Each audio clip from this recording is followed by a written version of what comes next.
Assalamualaikum warahmatullahi wabarakatuh, pemirsa. Kementerian Perlindungan Pekerja Migrasi menemukan 17 pekerja migran Indonesia ilegal. Itu terungkap di Dumai Riau. Nah, Menteri Perlindungan Pekerja Migran Indonesia (PPMI) Abdul Qadir Karding menyatakan ada 5,4 juta orang menjadi pekerja migran Indonesia. Sindikat dan oknum penyelundup PMI ilegal sudah eh, bukan lagi sebuah sebuah komunitas kecil, tapi ia sudah membuat sebuah ekosistem. Nah, pemirsa, bagaimana cara mengatasi problem ini? Kita akan berbincang-bincang dengan pengamat ketenagakerjaan. Beliau adalah Bung Ishak. Assalamualaikum, Bung Ishak. Waalaikumsalam warahmatullahi wabarakatuh. Gimana kabarnya, Bung? Alhamdulillah sehat, Bung Nanang. Ya, Bung Ishak, ini kan ada temuan 17 PMI ilegal ya di Riau. Ini sebenarnya Bung Ishak, tumbuh suburnya sindikat pekerja migran Indonesia ilegal. Itu emang ada oknum yang terlibat atau gimana, Bung Ishak? Ya, baik Bung Nanang ya. Terima kasih atas kesempatannya dari para pemirsa ya yang dirahmati Allah Subhanahu wa taala. Jadi memang kalau kita sebagai informasi awal ya bahwa pekerja migran ini adalah pekerja yang memberikan banyak kontribusi sebenarnya terhadap perekonomian Indonesia ya. Karena pertama pasti pekerja migran ini mengurangi ya, jumlah pengangguran di Indonesia karena mereka bekerja ya. Kemudian yang kedua mereka ini memberikan devisa ya karena kan mereka setiap bulan mendapatkan gaji ya yang sebagian gaji itu dikirim ke keluarga mereka yang kemudian disebut dengan remittance ya. Jadi begitu dan uang mereka ini dalam bentuk valuta asing kan, misalnya dalam bentuk dolar ya.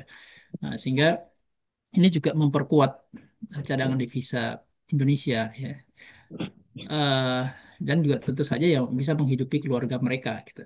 Dan maka kemudian pekerja migran ini sebenarnya sangat positif ya untuk membantu perekonomian Indonesia ya dan juga membantu pekerjaan pemerintah ya karena pemerintah ini kan salah satu kewajibannya menyiapkan pekerjaan gitu. Nah, dan pekerja migran ini bisa menemukan pekerjaan sendiri ya tanpa disediakan oleh pemerintah gitu.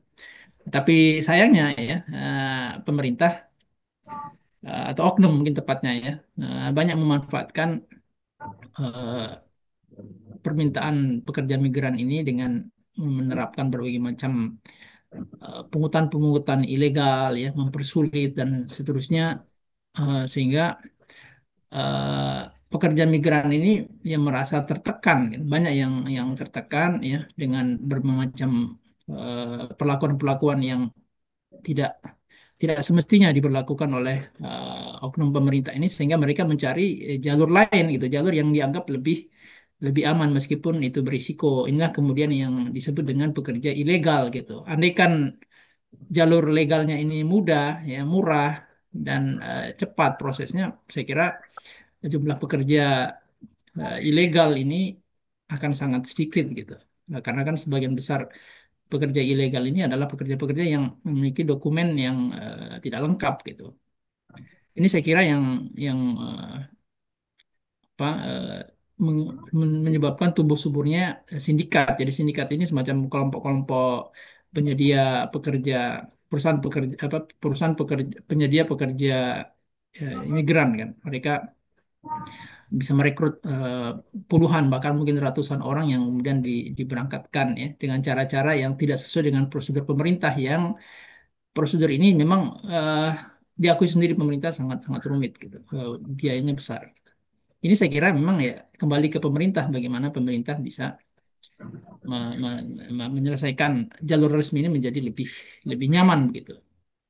Tapi memang itu kita harus akui ada pihak-pihak yang menggunakan apa pekerja migran ilegal ini untuk kegiatan-kegiatan yang melanggar hukum ya seperti sebagai direkrut sebagai operator judol misalnya yang banyak di Kamboja ataupun di Myanmar. Jadi seperti itu, Bung Nanang. Bung Ishak, apakah prosedur berbelit dan ya pungli itu sengaja dibiarkan?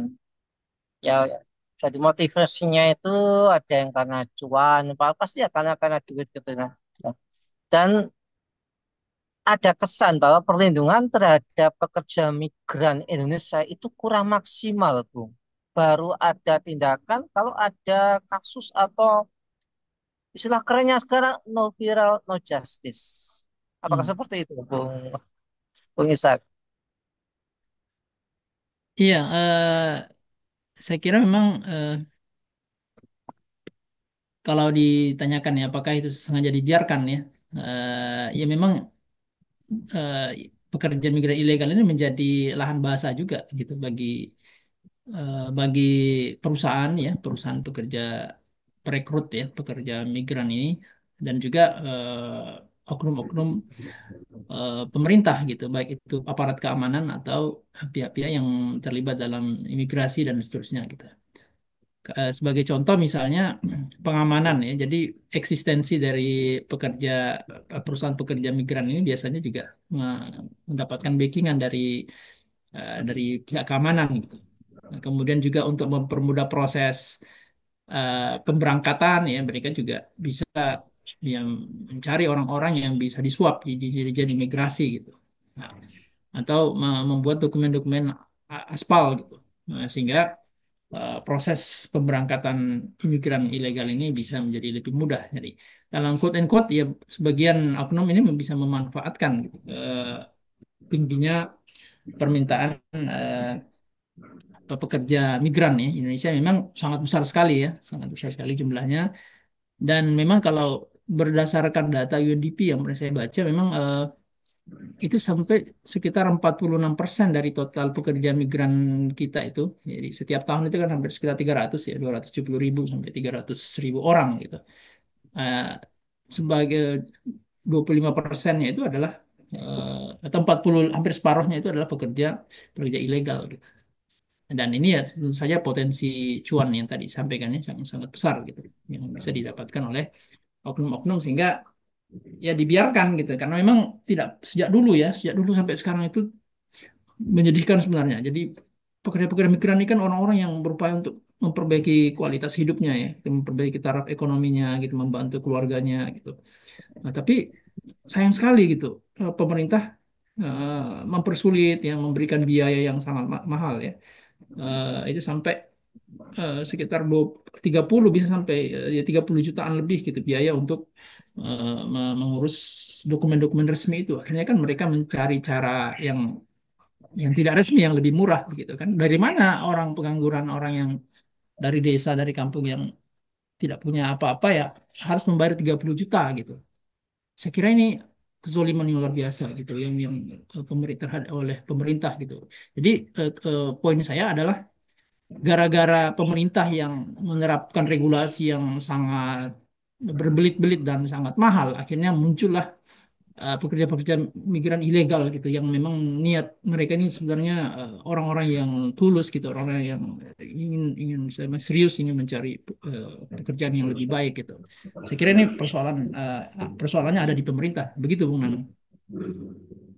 Iya, Bung Ishak, apakah eksploitasi terhadap pekerja migran Indonesia ini merupakan bentuk dari perbudakan modern? Dan apakah sanksi yang selama ini diterapkan oleh pemerintah itu sudah cukup tegas, Bung Ishak? Saya kira betul ya kalau kita bilang sebagai perbudakan ilegal ya apa diperbudak itu kan mereka eh, dieksploitasi secara fisik, secara psikologis ya. Eh, tapi kemudian tidak mendapatkan hak-hak mereka gitu. Ya, misalnya gajinya tidak dibayarkan ya atau lebih kecil dibandingkan yang dijanjikan atau yang apa telah disepakati dalam kontrak. Bahkan yang lebih parah lagi mereka disiksa ya secara fisik eh, dan itu banyak sekali terjadi ya. Kemudian juga secara psikologis ya kata-kata yang dicaci maki dan seterusnya diremehkan itu saya kira jamaah ya di berbagai negara dan banyak kasus gitu. Dan yang tidak terlaporkan jauh lebih besar sekali gitu. Kalaupun ada kasus-kasus yang terlapor itu kan ketika ada kasus berat misalnya kan ada yang ditemukan melarikan diri ya, baru terekspos media kan atau dulu pernah ada eh, pekerja migran yang kerja di kapal Taiwan itu yang kemudian diekspos oleh Greenpeace ya. Nah, itu baru terungkap gitu. Padahal kan tipping point ice gitu. Jadi puncak gunung es kan. Jadi kasus-kasus yang tidak terlaporkan jauh lebih besar gitu. Dan ya bisa kita katakan banyak yang masuk dalam kategori eksploitasi atau perbudakan modern gitu.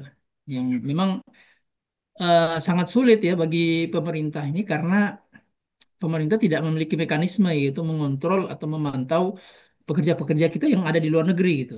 Nah, ini saya kira salah satu kelemahan pemerintah. Jadi tidak memiliki sistem monitoring, ya, sistem pelaporan, ya, pengaduan yang baik yang bisa diakses oleh pekerja-pekerja kita gitu. Kembali lagi tadi pekerja-pekerja ya di samping yang legal ini juga tidak mendapatkan perlindungan yang memadai, yang ilegal terlebih-lebih lagi gitu. Jadi pekerja ilegal ini kan mau mengadu ke pemerintah juga atau yang jalur-jalur resmi juga terbatas karena kan ilegal gitu. Tapi kembali lagi poinnya kenapa mereka ilegal itu gara-gara pemerintah sendiri yang menerapkan regulasi yang berbelit-belit dan juga biaya yang sangat mahal gitu. Saya kira ini kembali lagi ke pemerintah yang tidak tidak tidak cukup serius gitu untuk membantu ya saudara-saudara kita yang ingin memperbaiki nasibnya gitu kan. Ya, Bung Ishak, bagaimana solusi nyata terhadap masalah ini? Apakah mereka dipulangkan saja, terus kita pekerjakan di BUMN-BUMN yang ada, atau atau gimana, Bung Ishak? Ya, saya kira yang pertama ya, yang paling penting artinya orang itu kan diberikan hak untuk bekerja kapan dimanapun dia berada gitu, selama pekerjaan-pekerjaan itu adalah pekerjaan yang legal ya. Apalagi kalau kita bicara dalam perspektif Islam bahwa seorang pekerjaan yang legal itu ya bukan hanya secara hukum tapi secara apa dalam pandangan Islam pekerjaan itu halal gitu ya. Jadi sehingga misalnya pekerja untuk operator judi online itu menjadi PSK ya atau menjadi bartender dan seterusnya ya pekerjaan yang ilegal ya meskipun dia memiliki surat eh, izin yang lengkap.